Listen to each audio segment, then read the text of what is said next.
All right. Well, welcome to day 3 of our 4-day classes. Appreciate, again, your guys' interaction this last class period, helping to identify some different ways that you maybe lean as far as your theoretical orientation. You guys also did an absolutely amazing job on the reflective journal. Really appreciated the discussion you guys had with one another. Before we get too far into today, I want to start with a little devotion. So in Galatians 5:16 through 24, would one of you be willing to read that? Maybe half of it and split it, or one of you can read the whole thing? You should go half if you want. Stop. But I say, walk by the Spirit, and you will not gratify the desires of the flesh. For the desires of the flesh are against the Spirit, and the desires of the Spirit are against the flesh. For these are opposed to each other to keep you from doing the things you want to do. But if you are led by the Spirit, you are not under the law. Now the works of the flesh are evident: sexual immorality, impurity, sensuality, idolatry, sorcery, enmity, strife, jealousy, fits of anger, rivalries, dissensions, divisions, envy, drunkenness, orgies, and things like these. I warned you, as I warned you before, that those who do such things will not inherit the kingdom of God. But the fruit of the Spirit is love, joy, peace, patience, kindness, goodness, faithfulness, gentleness, self-control. Against such things there is no law, and those who belong to Christ Jesus have crucified the flesh with its passions and desires. Thank you. So, again, I think this is an incredibly recognizable verse for us that just kind of maybe easily comes to mind as far as just differentiating between the flesh and the spirit. As we go throughout our time today, I'm going to ask you to just kind of keep that in mind as it relates to some of the content we're going to be discussing later on. So, learning outcomes for today: identify basic foundations, history and development of 2 popular counseling theories, because I ended up having to switch that down. Students will organize their values, philosophy, and worldview to prepare for the theory binder assignment. And again, that is outlined in our syllabus, and if you guys have not started that, please start doing that, because I'm going to be asking you for you guys to submit that within by the end of next class period on the 4th day. Strategies for succeeding, we've already gone over that in the last class, but again, I really want to make sure you guys know that you're being supported. When we're going through all of this content, there's a lot of information that's coming at you. I know for myself, when I was a student, there's a lot of times where I'm in class and the professor asks if I have questions, and I say, no, I've got this, and then I go home and I have no idea what I'm doing. If you guys ever feel that way, do not hesitate to reach out to me, email me. I want to make sure you guys, again, feel supported. Just like we did last time. Want to really keep an idea of, one big thing, like big picture, taking what we've discussed today, maybe reflected on how does that apply to your life personally, maybe professionally, and taking that out of the classroom. So, last class period, we talked about the selective theory sorter. You guys had identified 2 or 3 theories that you align with the most. Started to talk a little bit about how you were brought up and how that's influenced your views of maybe yourself, other people, and the world in general. And again, like I said, you guys did really good work with the reflective journal assignment, just taking what we had discussed in class and just going even further as far as just how it applies to your guys' lives. So I appreciate that. So today we're going to be going through person-centered theory, and we're also going to be going through psychoanalytic theory. So, foundations of person-centered theory was Carl Rogers in the 20th century. One of the things that I believe is incredibly interesting about this particular theory is that Carl Rogers was raised in a Christian home. As he continued to work in clinical psychology and develop himself professionally, though, he started to drift from Christian beliefs to a more liberal view of people. So person-centered theory is all about individuals that have inherent qualities that make growth possible. So it's really this idea of looking at humanity in a positive light. When we think about all the life or current events going on in the world, it's hard to maybe have that positive look in life and say people are messed up. But what Rogers is wanting to do is identify that inside each individual there is an opportunity for growth, and there's an inherent motivation to reach their potential. So consequently, people are viewed as fully in charge of their lives and inherently motivated to improve themselves. But he discusses that this motivation to improve themselves is blocked by distorted views of themselves and the world. My guess is that each of us could identify someone who could probably make some improvements and has been informed that making improvements would be helpful for them, but we don't see them making it. Which again would initially, and one of the reasons why a lot of people come against person-centered and Carl Rogers is that, well, if people had this inherent motivation, then we wouldn't be having all these problems as far as people not reaching their potential. But his argument is that it's not because they don't have the inherent positive, inherent potential, it's that it is being blocked by these views of the world and people around them. So, 5 key beliefs listed within the tenets of person-centered theory is that people are trustworthy, that people move towards actualization, self-actualization, so just the best that they could possibly be in their lifetime. That people have inner resources to move themselves in positive directions. Okay? So, when you guys think about those beliefs, like especially like people being trustworthy, do you, when you think about those key beliefs, and I believe John, you had mentioned in the last class that person-centered was one that you aligned with. When you think about that tenet of being trustworthy, is that one that you would say is true for you? Yeah. Okay. Laura, how about you? People are trustworthy? Yeah. I think yes and no. Okay.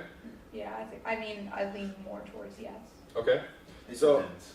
Yeah. Let's say, That's a loaded question. yeah, exactly. Okay, so John, where did you grow up? Like physically, Harrisonburg, Virginia. Yeah, Virginia. Okay, and Pilar. I know where this is going. Partially in New York, New York. and partially in Virginia. Okay. So let's say, Long Island, New York.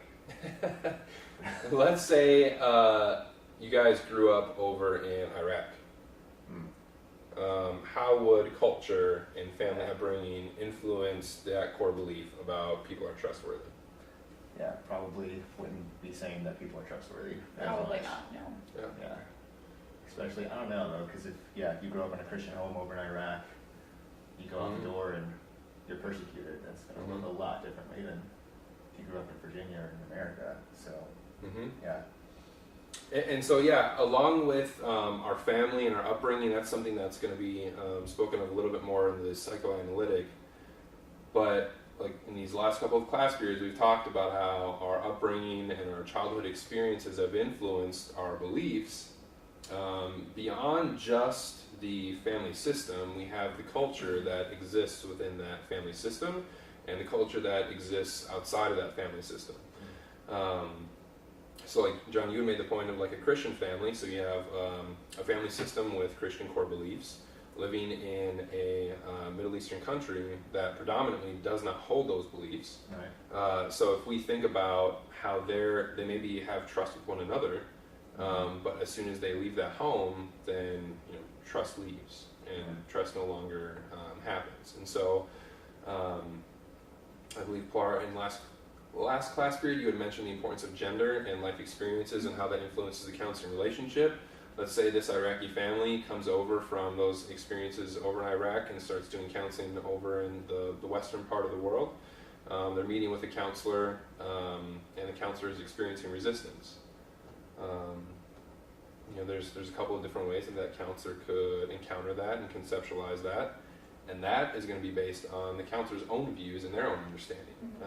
If the counselor takes, or they've had life experiences where they believe that people are trustworthy and they maybe operate from a person-centered theoretical orientation, but then you have someone coming in here who's giving them all this resistance, they might start to internalize that, become frustrated, and start to wonder, why does this person not trust me? And so as counselors, along with theoretical orientation, it is incredibly imperative that we have cultural sensitivity to what clients are experiencing or what they have experienced. If you talk about the idea of, is like one of the core tenets of person-centered, where Carl Rogers talks about people having inherent positive qualities and that they are really the best experts of their lives, that I wonder if you guys maybe think about ways that could come into conflict, maybe like with an Eastern mindset where it's really about the collection of people rather than in the Western side of the world where it's more about individuals. Does that make sense, or should I frame that differently? Can you Yeah. repeat Yeah. it one more time? So in the Western side of the world, like if we think about doing empirical research, citing those sources where you get information from is important because it's about identifying who's done this work. In the Eastern side of the world, it's a collectivist society where it's all about furthering the society as a whole. Citing those individual people is not important. It isn't about the individual so much as it is about society as a whole. So if you're thinking about person-centered theory, which focuses on the value of the individual and their inherent qualities, and if a counselor is maybe working with someone Chinese descent, and the counselor is trying to tell them about their individual qualities and how good they are and how positive they are, and it's about them as people, how do you think that could influence a counselor relationship if they come from that Eastern mindset? It's going to be a lot harder to gain trust between the counselor and the person, obviously, because they just have two different mindsets that are not going to clash. So what I'm thinking of is, how would you create a bridge there? Like, what would the counselor do to further that? Like, it seems like a roadblock to me. Yep. And that is going to be one of the key things, as we go throughout this course. I want to continue hitting the point that in research, a lot of people are going to talk about being eclectic as counselors, and that is going back to not really having one theory, but being grounded in a whole bunch of theories. And that is important at a certain level of professional development. For you guys in this course, I'm looking for you guys to operate from one specific theoretical orientation for how you view people, how you view how behaviors are used. So with person-centered, if you believe that people have the ability to reach their full potential, then you're going to be operating under the assumption that, okay, we're going to go ahead and help them identify where that motivation is, and we're going to help them reach that. Whereas if we're going to go into psychoanalytic in a little bit here, if you were to go ahead and take that route, you're going to be focusing much more on childhood experiences that are hindering them from reaching their full potential. And so you could pair those two together. But what I want you guys to do is really identify one theoretical orientation, because if you just say that you're eclectic and you know all these theories and you operate from all these theories, it goes back to this idea of kind of being tossed to and fro by the waves. Like, there isn't going to be one thing that's going to hold you down. You need to be grounded in one before you start to branch up to the other. Kind of like in the class when you guys talked about your secondary talents as far as teaching and music. Before you maybe go from one style of music to the next, there's benefit in doing both, but you're going to want to have an idea of the grounding before you even go to those different styles, so that you have an idea of what you can go back to, so it doesn't feel maybe as overwhelming. It informs how you can work with it. Right. So to answer your question, at some point you're going to want to be at that place where you have your theoretical orientation, which may be person-centered, but you may use interventions that are Gestalt or cognitive behavioral. But you're going to perceive and conceptualize the client based on a person-centered theorist, but you're going to interact with them and use interventions that are based on cognitive behavioral. So that would be one way that you can help bridge that gap if you're feeling like, okay, they come from this different environment. If I try and be so personal that it just focuses on them as an individual, then they might really be limited in their willingness to interact with me. Okay. So again, the major constructs are empathic understanding and placing confidence in the client. So again, that goes back to these different cultures, different life experiences. You might have a client who has absolutely zero confidence in themselves, and when you start trying to place confidence in them, you're gonna be like, heck no, I don't want anything to do with that. And so really trying to work through that with them, help them understand, what that experience has been like. But again, at all times, making sure that we are understanding culture, and even, we already talked about it a little bit, but just spiritual beliefs. Whether it's the Christian family that we had discussed, or if it's a Muslim family, they're going to have different beliefs based on their spiritual beliefs, and that's going to influence how they interact in their family, and their roles within the family. And so just being very cautious in our theoretical orientation and how that could come into conflict. Okay, before I go any further, any questions about person-centered? Okay. All right. So psychoanalytic foundations. Again, when we think about psychoanalysis, we generally think about Freud. But before Freud was Brewer and Charcot, who were neuroscientists who pioneered psychoanalytic theory. And so what ended up happening is they did all this research, and then Freud kind of refined it, put it all together into a more kind of easy to understand and read theory. So, when you hear of psychoanalysis and Freud, and when I even say the word Freud, what are a couple of things that pop into your head? Well, you mentioned it before, like the people are sexual beings. Mm-hmm. I think that's what I always revert to is early childhood development. Mm-hmm. Like has everything to do with who you are as a person, and especially the thing of like girls wanting to have sex with their dads, boys want to have sex with their moms, and like even unconscious thought I think was a big thing that he was into. So it's kind of a little scary too, just to think that like subconsciously like I'm being developed even when I don't know it. But yeah, that's what I think of. Yeah.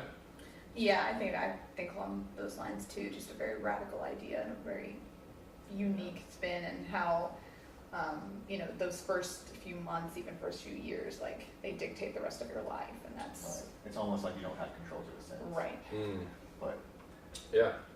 So there's this feeling of like with Freud, it's like okay, so my life has been predetermined. Yeah. Like I can do absolutely nothing. Very much so. Okay. Yeah. So, in the history of it, early childhood impacts social interactions and relationships in adulthood. And so, even though there's these maybe initial fears as far as what Freud presented, really want to encourage you guys to have more of an open mind about what you know about psychoanalysis and psychoanalytic theory. Just because, especially since Freud began, like our tendency is like the phrase of throwing the baby out with the bathwater. Like our tendency is to hear psychoanalysis, connect it with Freud, and then just throw it out and say it's not legitimate.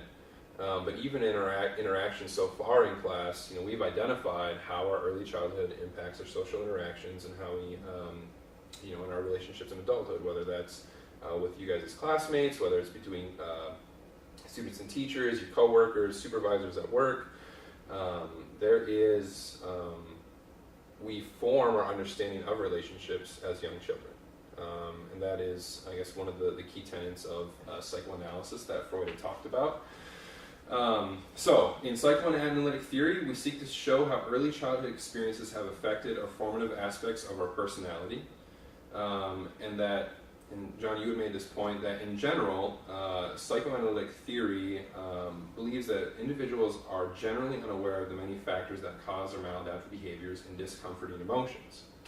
So when you think about that phrase of people are generally unaware of what brings about their negative behaviors and uncomfortable emotions, would you, if we go back to that rating scale of what you guys took during the last class period between -3 and 3, where 3 is, yeah, I definitely believe that, and -3 is, I do not believe that, where do you think you would land as far as people being aware of what brings about their negative behaviors? People being aware? Yeah. Gosh. Probably maybe 1. Okay. Clara? I mean, I think it depends on the situation, but I mean, Yeah. I know that sometimes you don't know what, like, you react a certain way to certain things, but you don't necessarily, and you make the identification that you're reacting to something, but you don't necessarily know, like, why am I doing this differently than other people? Why am I reacting this way? So, yeah, I guess it would be a 1, because I think in some cases people know, oh, well, that's because of this thing that happened to me as a kid, but otherwise people, like, it's a subtle thing that happened, so. Yeah. I was Yeah, gonna say, I think it's in the middle. it depends on how you were raised. Yeah, That's what I think that's a big part of Which it. goes back to kind of the whole thing we're talking about. But Yeah, so like with those neuroscientists, with Brewer and Charcot, I mean, and now like really the brain is kind of front and center as far as counseling goes. We're really trying to identify that, because one thing I guess I've appreciated as far as just analogies, with counselors, I mean, like with heart surgeons, They're working on the heart. You can open up the chest cavity, see the heart, work on that bad boy, get it sewn up, you're done. When you're talking about counselors, really, we are trying to work on the brain, which number one is hidden because we're not going to be trying to open someone's skull up in the middle of the session. But number two, even if we were able to look at it, it's not like you can pinpoint, well, this spot right here leads to this. Like, there's still so much that is unknown about it. And so when they talk about those just being generally unaware, at a very young age, our brain creates pathways for how we respond to different situations, whether or not people are safe, whether or not people are secure. That doesn't mean that that can't be changed, because we now know that the brain is moldable and it can be adapted to different situations. But if you think about your own life, and I think about mine, I think we have standard reactions, especially to like negative events, on how we react to them. There's definitely days where we can maybe do it better, but when we're feeling really overwhelmed and maybe a sense of maybe loss of control or uncertainty, chances are we're going to go back to ways that have soothed us for a very long time. So again, like when we think about psychoanalytic theory and people being generally unaware, like I can, when you talk about it being a one, I'm like, okay, yeah, we can definitely see that. Like one example, when I was, my wife and I were first married, we were doing really well, but I'd get frustrated because I would be like washing these dishes and cleaning things for her, and she wouldn't really say anything. And I'm like, well, this is really annoying because I don't really know a whole lot of people that are doing that. But then I was able to go and be at her family at one point, and I noticed how often her dad washes dishes and puts dishes away. And then I was like, oh, well, that makes sense, because in my family, my dad doesn't do that. Like, he's out, working out, in the field, like as a farmer. And so when he comes home, gets things done, goes to bed, gets up early in the morning, he isn't doing dishes. Her family, her dad's doing dishes. And so when we talk about people being generally aware or unaware of their experiences and their reactions to things, it took me a while, but I finally got to the point where it's like, oh, so I'm reacting negatively to this because she's not telling me, but she's not telling me because it's kind of an expectation that she's been brought up with. So appreciate your guys' flexibility with that, as far as just saying that it really can depend. There's some things where we just know, like, this person just slapped me in the face, so I'm really mad. Like, I mean, that's one where people are generally aware of why they're reacting a certain way. So major constructs: the id, the ego, and the superego. Okay, so the id would be like our just basic carnal desires. The superego would be operating under morality and socially appropriate behaviors. And the ego is really what balances the id and the superego.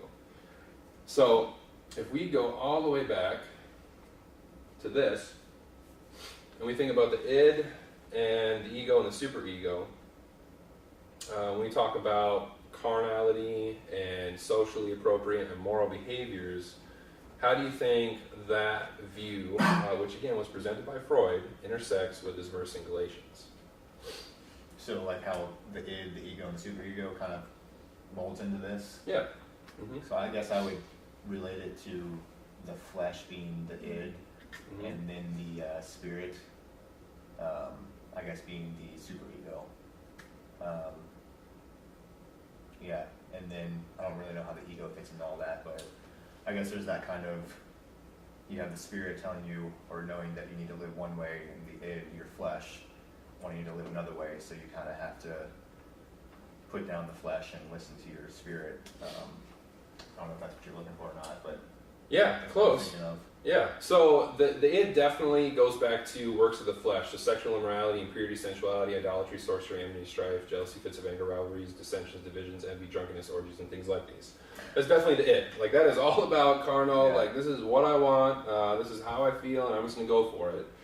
The superego, operating under morality and socially appropriate things, would maybe look like love, joy, peace, patience, kindness, goodness, faithfulness, gentleness, self-control. Against such things there is no law. Okay, so those first 8 things would definitely be that superego. And so then as far as what really balances us out, that ego, we could consider like the spirit and what the spirit is doing to make sure that we're balancing those things out. Now again, I want to be very cautious and like not labeling this as id, ego, and superego, because that's not what we're doing here. But it gives you an idea of, like, even though, again, Freud was not operating under biblical foundations for his theory, it still gives us an idea of, yeah, like, you know, when we go back to that example of people are sexual beings, like, that is a very carnal, fleshly response that people are going to behave that way because it fulfills some sort of need or desire that that individual has. Whether or not that's appropriate, Galatians is telling us, no, it's not. So again, please do not take that as Galatians is talking about the id, ego, and superego. That is not what is happening here. But to kind of give you an idea of, rather than just throwing Freud out, there is something there to what he is saying, even though there's a lot that we would maybe disagree with.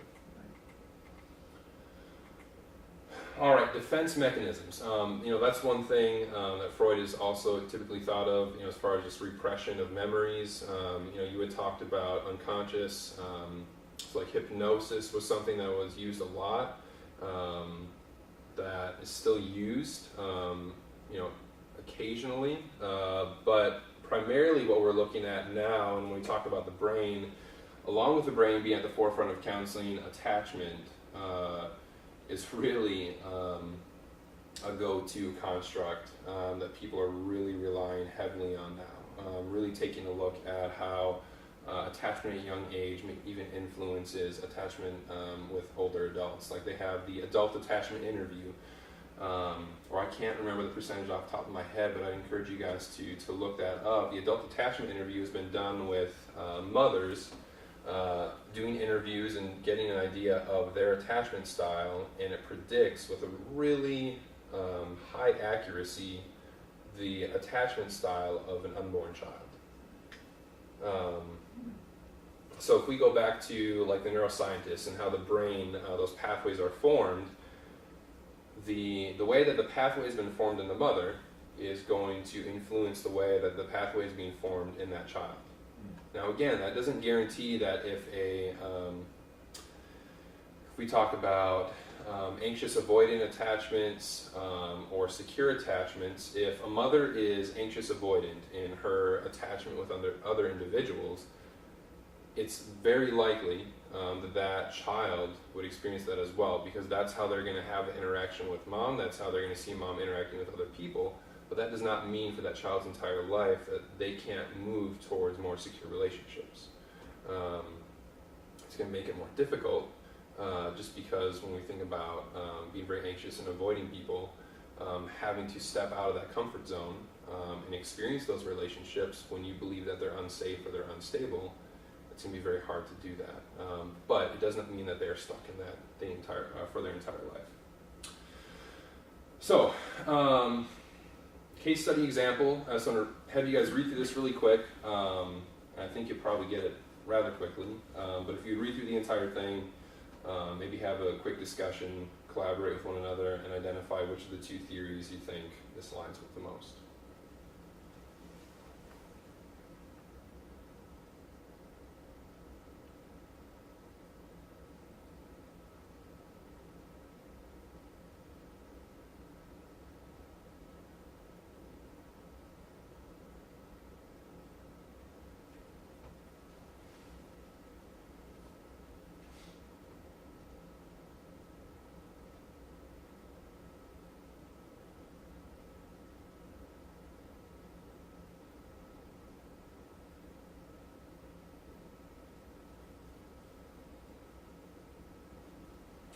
So, psychoanalytic, person-centered.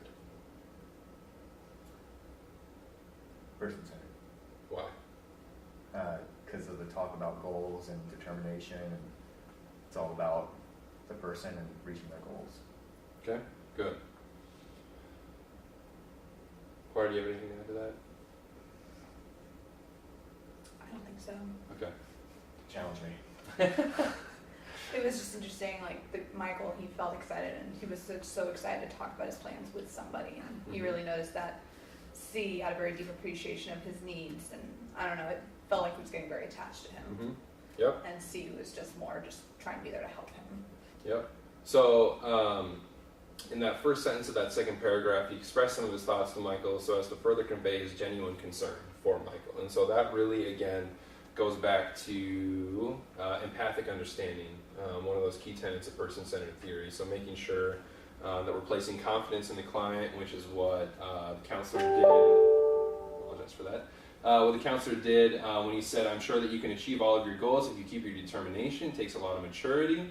I can imagine that it must be frustrating to experience some obstacles to reaching your dreams." And so again, he's being empathic and he's talking about Michael's strengths. And so you guys were spot on with that. So as we wrap up, one big thing from today that would be helpful for you guys to take moving forward, whether that's personal or professional development. I really liked how you pointed out how people tend to radicalize Freud, about how it's kind of like, okay, well, here's all the theories about counseling, and let's put Freud over there in the corner because it's so radical. But you know, there is some stuff, and I really liked how you brought that back to the Bible verse. Again, not that it's a model for it, but just, you know, what we experience as a child can dictate you know, how we respond to things later in life. So that was interesting. Okay. Yeah, I definitely agree with that, as well as what you're talking about towards the beginning of the two different cultures, and knowing that we have a strength in one kind of theory, and knowing that we perceive it that way, but also to have the knowledge of giving out a different theory if it's going to help somebody.